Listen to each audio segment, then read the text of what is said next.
There's a happiness that comes from pursuing your passion, from living your dreams, from following your purpose. There's a happiness that comes from knowing, well, I really want to do this. I really want to go be a cook and go do it. I really want to be a pilot. And there's a happiness from when you are actually doing that and living that.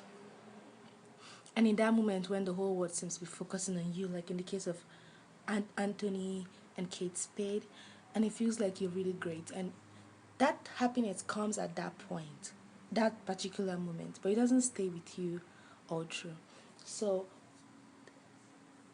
like, I was coming back from my work yesterday, and I love my job. So after work, I'm coming back and I'm on the bus and I'm going home. And during that bus ride, on my way home, this complete feeling just overwhelmed me, and love just filled my heart, and I felt really great in that moment. And it's not like I was at work, because when I'm at work I feel extremely awesome because I'm doing amazing stuff, right?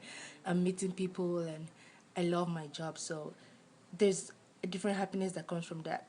But aside that moment when I seem to be doing something amazing, I'm getting the praise for that, when I'm alone and I need something to make me know that beyond not doing that, beyond what I'm not doing right now, I'm still somebody, I'm still worthy of love and attention, regardless of like not in my most glorious form, I guess, or my most purposeful moment. So that thin line between purpose and, you know, just being me, you know, if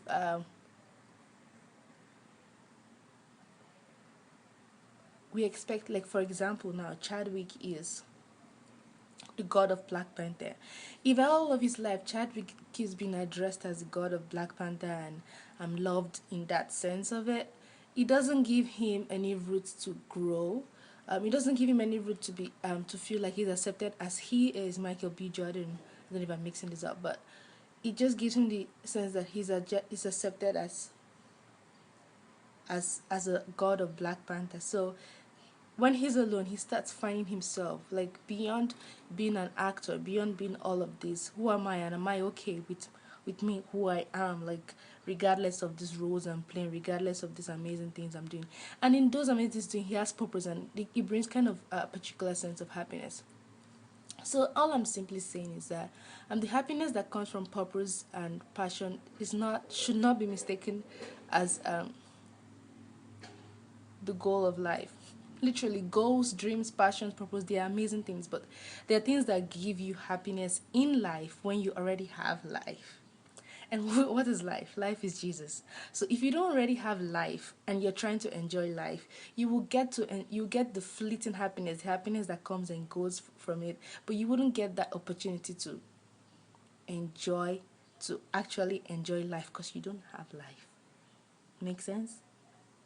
So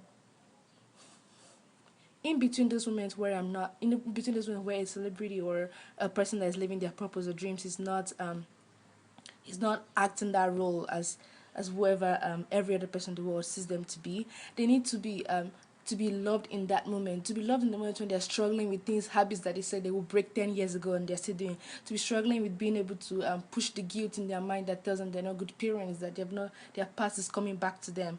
In those moments when they're struggling with all of that, beyond and above the passion and purpose that they've already achieved, they also need to know that they are as well accepted, as well loved, as well fulfilled in that moment, as well complete beyond what they are doing. So life in itself and the completeness of it doesn't come from passion and purpose and dreams and goals. However, goals, passion, and purpose help you enjoy life. I mean, they are the things that lead you into enjoy life because they come from the inside as well. But you don't find happiness in that. Like, you don't draw your happiness from that. It gives you happiness, but you don't draw your happiness from that. You got to be already happy, already complete before you're pursuing your goal. If you think that you pursuing your passion and your dreams and your goals will give you completeness, it would not.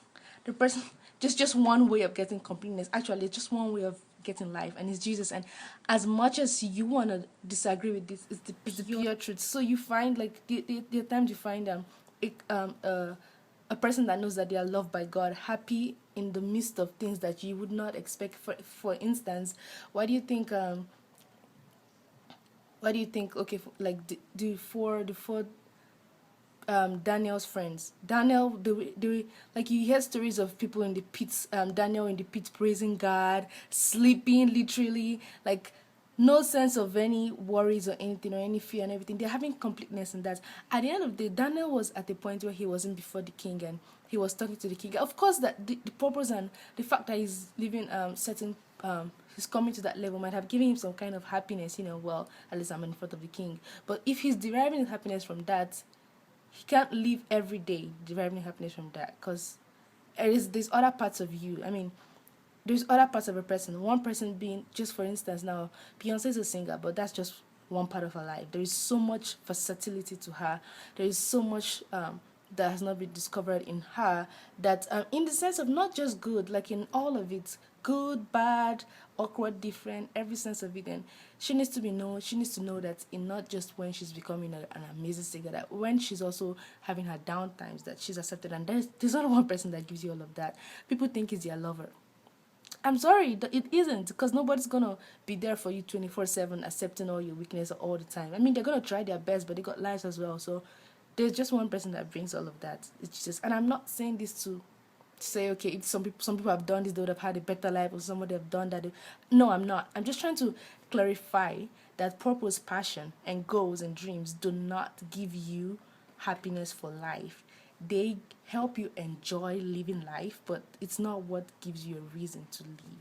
Do you get? If you decide, if you wake up in the morning and decide, okay, well, the reason I'm living today is because of my passion, you're gonna get to a point in time where all of that thing will be like, well, I've gotten to the top of this, or I've gotten to the highest of this, like I've attained most of what I want to attain. That, and like I don't have, there's this emptiness that comes with, even when you've achieved everything, you just like empty, like I've achieved everything I wanted to achieve, now what?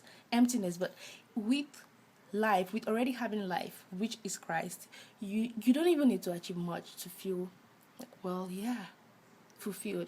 Like as I was saying on the bus ride, I was just driving past and I was thanking God. I was just really excited about the fact that, first of all, I'm living in Canada. Secondly, I'm driving past beautiful buildings and there's water on the ground, like simple things like that, and they make me so excited about, like, I mean, there's a lot happen. There's a lot happening besides that, but to sit in the moment and appreciate every single moment, and breathe in everything that is happening to you, besides the fact that maybe you're on the TV, or maybe you're on the fact that maybe you did well in school, like beyond and before and above all of that, you can still be complete regardless of that. So that's basically what I'm trying to say.